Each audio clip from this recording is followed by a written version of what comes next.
نحمدہ ونصلی ونسلم علی رسولہ الکریم اما بعد فاعوذ باللہ من الشیطان الرجیم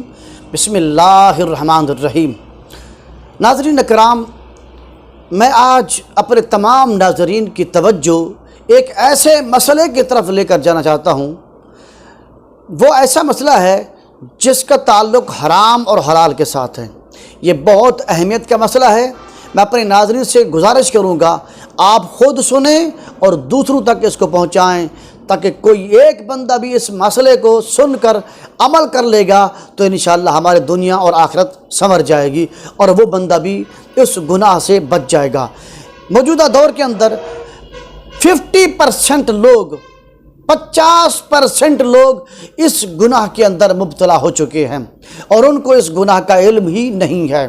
آقا رسول اللہ صلی اللہ علیہ وسلم کی ایک حدیث مبارکہ ہے کہ فرمایا قرب قیامت میں لوگ اپنی بیویوں کے ساتھ زنا کریں گے۔ استغفر اللہ استغفر اللہ۔ ناظرین اکرام، مسئلہ یہ ہے کہ اس کو کہتے ہیں حرمت مصاہرت۔ حرمت مصاہرت یہ ہے جس لڑکی کے ساتھ ایک لڑکے کا نکاح ہو گیا، اس لڑکے پر اس لڑکی کی ماں ہمیشہ کے لیے حرام ہے، اس لڑکی کی دادی نانی اوپر تک چلے جائیں وہ ان کے ساتھ کبھی بھی نکاح نہیں کر سکتا۔ اسی طرح جس لڑکی کے ساتھ لڑکے نے نکاح کیا وہ لڑکی جو ہے اس لڑکے کے باپ دادا پردادا تمام لوگوں پر ہمیشہ کے لیے حرام ہے، وہ کبھی بھی اس سے نکاح نہیں کر سکتے۔ اس کو کہتے ہیں حرمت مصاہرت۔ لڑکی پر لڑکے کے سسرالی ہمیشہ کے لیے حرام ہے اور لڑکے پر لڑکی کے سسرالی ہمیشہ کے لیے حرام ہو جاتے ہیں۔ جو اپنی آنکھوں سے مشاہدہ کر رہے ہیں کہ موٹر سائیکل اس پر اپنی بچیوں کو اٹھا کر کبھی سکول لے کے جا رہا ہے اور سکول جاتے جاتے وہ پیچھے اس کے بالکل جسم کے ساتھ ٹچ لگی ہوئی ہے، فقہا فرماتے ہیں 9 سال تک فقہا نے لکھا ہے 9 سال کی عمر کی لڑکی کو بلوغت کے اندر شمار کیا جائے گا۔ ایسی لڑکی باپ کے ساتھ ایک ہی موٹر سائیکل پر، موجودہ زمانے کے لحاظ سے میں بات عرض کر رہا ہوں،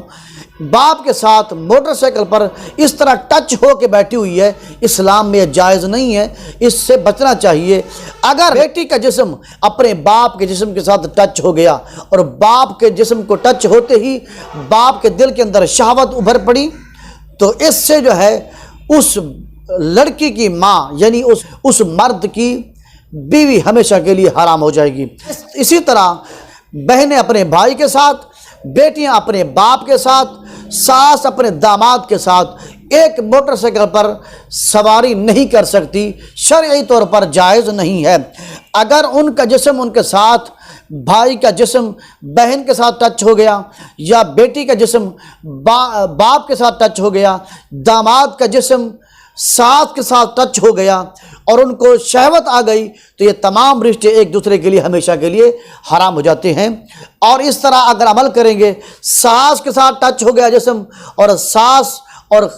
داماد کو شہوت آ گئی تو ہمیشہ کے لیے اس لڑکے پر جو داماد ہے بیوی ہمیشہ کے لیے حرام ہو جائے گی۔ اسی طرح بہنیں ہیں، بھائیوں کے ساتھ سفر کر رہی ہیں موٹر سائیکل پر اور موٹر سائیکل پہ جاتے ہوئے بہن کا جسم بھائی کے ساتھ ٹچ ہو گیا، بھائی کو شہوت آ گئی تو زندگی بھر ہمیشہ کے لیے وہ آپس میں اپنے بچوں کے رشتے کرنا ان کے لیے ہمیشہ کے لیے جائز نہیں رہے گا، وہ حلال نہیں رہے گا۔ اسی طرح بھائی اپنی بھابھی کو موٹر سائیکل پر اٹھا کے لے کے جا رہا ہے اور اس بھابھی کا جسم اس دیور کے ساتھ ٹچ ہو گیا اور دیور کو شہوت آ گئی تو اس سلسلے میں اس بھابھی یعنی بھائی کی بیوی، اسی سلسلے میں اگر بھابھی کا جسم اپنے دیور کے ساتھ ٹچ ہو گیا اور دیور کو شہوت آ گئی تو اس سے ہمیشہ کے لیے وہ آپس میں اپنے بچوں کے رشتے نہیں کر سکتے، ان کے لیے جائز نہیں رہیں گے۔ تو ناظرین کرام، یہ اپنی آنکھوں سے ہم مشاہدہ کر رہے ہیں کہ اس طرح سلسلہ چلا جا رہا ہے۔ میں اپنے ناظرین سے گزارش کرتا ہوں کہ خدا کے لیے ایسے حرام کاموں سے بچیں۔ دیور کے متعلق حدیث مبارکہ کا مفہوم ہے کہ رسول اللہ صلی اللہ علیہ وسلم سے پوچھا گیا کہ یا رسول اللہ دیور کیا ہے؟ حضور اسلام نے فرمایا دیور تو موت ہے۔ آج موجودہ زمانے میں شادی ہوتی ہے، بھائی کمانے کے لیے جا رہا ہے، کبھی کراچی، کبھی لاہور، کبھی اسلام آباد، کبھی سعودی عرب، کبھی دبئی، کبھی لندن، وہ کمانے کے لیے جا رہا ہے، اور بھابھی جو ہے اپنے دیور کے ساتھ شہر بازار بھی جا رہی ہے، بازار سے واپس بھی آ رہی ہے، اکٹھے ایک ہی موٹر سائیکل بیک پر بیٹھے ہوتے ہیں۔ میرے دوستو، خدا کے لیے اللہ پاک جل مجدہ نے قرآن مجید میں ارشاد فرما دیا، لا تقربوا الزنا، زنا کے قریب بھی نہ جاؤ، کہ ایسے کام نہ کرو جیسے تم زنا جیسے کبھی کام کے اندر مبتلا ہو جاؤ۔ یہی وہ کام ہے جس سے بندہ زنا کر بیٹھتا ہے اور ہمیشہ کے لیے اپنے رشتوں کو کھو دیتا ہے۔ میرے ناظرین کرام، یہ ایسا مسئلہ ہے جس کی طرف کسی کی دھیان نہیں جا رہا، لوگ اس سے بڑے غافل ہیں، اس سے بچنا چاہیے تاکہ ہم گناہ سے بچ جائیں، ہمارے گھروں کے اندر برکت ہو۔ آج ہمارے گھروں میں برکت نہیں ہے، اس لیے نہیں ہے کہ ہم اللہ رسول کے فرمان کے مطابق زندگی نہیں گزار رہے۔ ایک بات کی طرف میں توجہ دلانا چاہتا ہوں کہ اگر بالفرض باپ نے بیٹیوں کو سکول چھوڑنا ہو،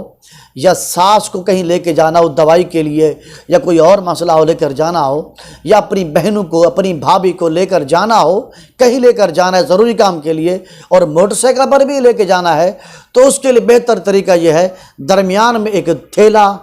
بیگ رکھ دیں، یا بچیاں اسکول جا رہی ہیں وہ اپنا بستہ رکھ دیں، تاکہ باپ اور بیٹیوں کے درمیان میں جدائی ہو اور درمیان میں خلا پیدا ہو جائے۔ اچھی بات ہے۔ اگر بستہ نہ ہو تو پھر چھوٹا بچہ درمیان میں بٹھا دیں، جس کی عمر 5-6 سال ہو، جو حد شہوت تک ابھی نہیں پہنچا، تو پھر تو جائز ہے۔ ورنہ جس طرح ہم لوگوں کو دیکھ رہے ہیں کہ لوگ اس طرح عمل کر رہے ہیں، اس طرح تقریباً فقہاء کرام کی جزیات سے، جو میں نے فتاوی عالمگیری میں پڑھا ہے، در مختار میں پڑھا ہے، بہار شریعت کے اندر پڑھا ہے، اور فقہاء کی تمام عبارات سے، امام ابو حنیفہ ہوں، امام شافعی ہوں، امام مالک ہوں، امام احمد بن حنبل ہوں، تمام کے اقوال کے مطابق اس طرح تمام لوگ گناہ کے اندر مبتلا ہیں۔ اللہ تعالیٰ سے دعا کرتا ہوں اللہ تعالیٰ ہمیں سمجھنے اور عمل کی توفیق عطا فرمائے، اور تمام مسلمانوں کو اس گناہ سے اپنی حفظ و امان عطا فرمائے۔ آمین۔